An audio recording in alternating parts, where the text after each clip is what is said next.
ಈಗ ನಾಳೆ ನಿಮಗೆ ಗೊತ್ತಿರೋ ಪ್ರಕಾರ ಮಾನ್ಯ ಪ್ರಧಾನಮಂತ್ರಿಯವರು ನಮ್ಮ ಬೆಂಗಳೂರು ಸಿಟಿಗೆ ಬರ್ತಿದ್ದು ಅದರಲ್ಲಿ ಅವರು ನಮ್ಮ ರೈಲ್ವೆ ಸ್ಟೇಷನಲ್ಲಿ ವಂದೇ ಭಾರತ್ ಟ್ರೈನ್ನ ಇನಾಗ್ರೇಟ್ ಮಾಡ್ತಿದ್ದಾರೆ. ಅದೇ ರೀತಿ ರಾಗಿಗುಡ್ಡದಲ್ಲಿ ನಮ್ಮ ಯೆಲ್ಲೋ ಲೈನ್ದ ಉದ್ಘಾಟನೆ ಮಾಡಿ ಎಲೆಕ್ಟ್ರಾನಿಕ್ ಸಿಟಿಗೆ ಹೋಗ್ತಾ ಇದ್ದಾರೆ.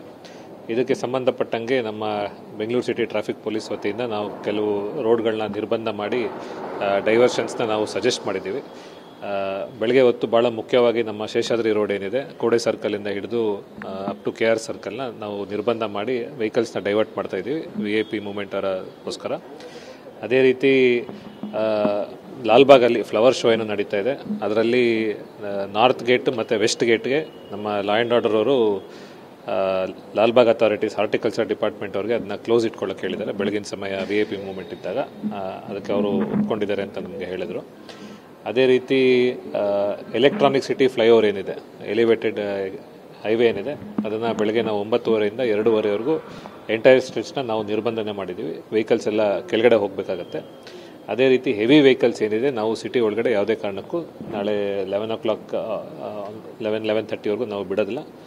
ನೈಸ್ ರೋಡಲ್ಲಿ ಯಾವ ವೆಹಿಕಲ್ಸ್ ತುಮಕೂರು ರೋಡಿಂದ ಬರ್ತಾ ಇದೆ ಅದು ಬನ್ನರ್ಘಟ್ಟ ರೋಡಲ್ಲೇ ಎಂಡ್ ಆಗುತ್ತೆ.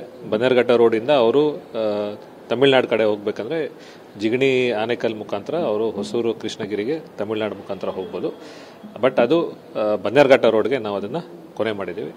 ನಾಳೆ ಬೆಳಗ್ಗೆ ಸುಮಾರು 9 ಗಂಟೆಯಿಂದ 2:30-3 ಗಂಟೆವರೆಗೂ ಮಾನ್ಯ ಪ್ರಧಾನಮಂತ್ರಿಗಳು ಮತ್ತು ಇತರ VIPಗಳೇನು ನಮ್ಮ ಬೆಂಗಳೂರು ಸಿಟಿಯಲ್ಲಿ ಮೂವ್ಮೆಂಟ್ ಇರುತ್ತೆ, ಆ VIP ರೂಟಲ್ಲಿ ನಾವು ನಿರ್ಬಂಧಗಳು ಮಾಡ್ಕೊಂಡಿದ್ದೀವಿ. ಮತ್ತು ಅಲ್ಲಿ ಬರೋರನ್ನ ಡೈವರ್ಷನ್ ಕೂಡ ನಾವು ಟ್ರಾವೆಲ್ ಅಡ್ವೈಸರಿ ಕೊಟ್ಟಿದ್ದೀವಿ. ಅದು ಮಾಧ್ಯಮಗಳು ಆಲ್ರೆಡಿ ಪ್ರಕಟಣೆ ಆಗಿದೆ ಮತ್ತು ನಮ್ಮ ಸೋಷಿಯಲ್ ಮೀಡಿಯಾ ಅಕೌಂಟ್ಸಲ್ಲಿ ಕೂಡ ಬಂದಿದೆ. ಸಾರ್ವಜನಿಕರು ಅದನ್ನು ನೋಡ್ಕೊಬೇಕು. ಅದೇ ರೀತಿ ನಮಗೆ ಸಹಕರಿಸಬೇಕಂತ ನಾನು ತಮ್ಮ ಮುಖಾಂತರ ಕೇಳ್ಕೊತೀನಿ.